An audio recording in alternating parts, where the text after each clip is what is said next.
Hi everyone, this is module number 169 for the subject of strategic human resource management. And what this module is about, we will continue to compare employee engagement with some other constructs. In the last module, we compared employee engagement with job satisfaction, but researchers also claim that employee engagement might be similar to employee commitment or organizational commitment. So what it is and how it is different, we will see in this module. So first thing first, that is, what is commitment? So the concept of commitment also emerged in the early 1980s and 90s, and the theory of commitment is very famous in the organizational and social sciences and business sciences.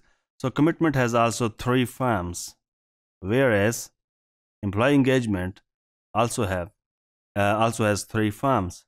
So does that mean that both are same, or both are similar, or both are different? We will see that. What is employee engagement? So what are three facets of employee engagement?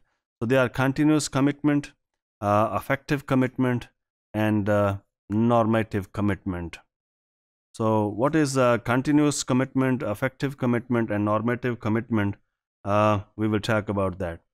Let's say when we talk about the continuous commitment, actually continuous commitment is you want to continue with your organization, you want to continue with your job because you are committed with the organization or you are committed with the job. So continuous commitment refers to your intentions to leave the job or leave the organization or stay with the organization. So continue commitment is when you feel that okay, you should stay and you should not leave the job. So you continue the job, you continue the work in your organization. It is continuous commitment. Now let's talk about the second commitment, that is affective commitment. Affective commitment is your psychologically or the emotional commitment with the organization. When we talk about affections or affective, we are talking about emotional commitment with the organization. As I said, that whether you have psychologically withdrawal from the organization, or you are having an association, psychological commitment or psychological association with the organization. So the second dimension of commitment is affective commitment. Yes, you want to continue your job, you want to continue your job with that particular organization, but you may not have an affective commitment, that is emotional or your feelings lack in terms of commitment with your organization.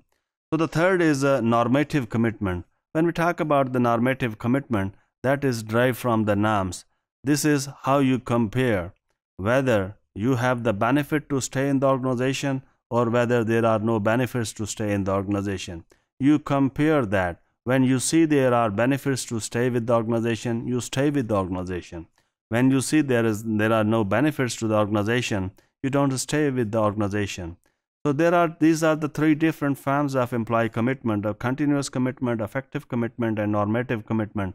And together, these three facets make one construct, that is employee commitment. So commonalities have been found between affective commitment and emotional or affective engagement.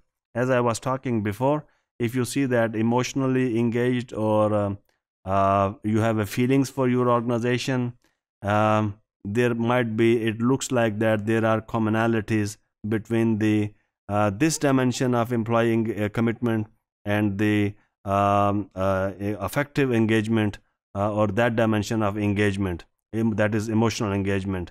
It looks like that this one dimension is very similar to engagement and commitment. However, as Sachs 2006 notes, commitment is simply attitudinal. It is your attitude. Uh, Attitude is different from behavior. I have talked about that sometimes in the past.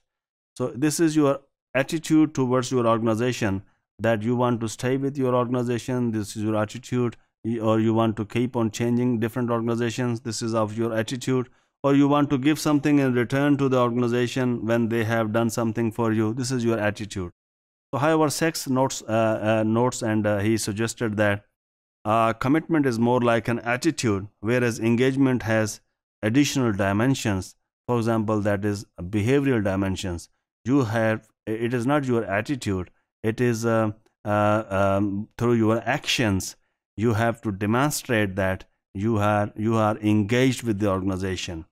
So behavioral dimension is more dominant in employee engagement construct or in the definitions of employee engagement, whereas the attitudinal dimension is more dominated in the organization commitment or employee commitment.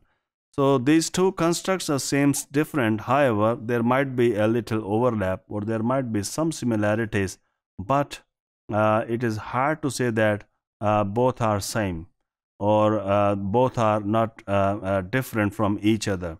It's very hard to say, fairly speaking. Commitment has been studied and people have suggested that engagement is the outcome of commitment. So if employees are committed, then they will be engaged. So, or some people have studied the vice versa, that reverse is true. If employees are engaged, then they are committed. So that is a correlation, and causal direction is unknown, that whether commitment drives engagement or engagement drives commitment.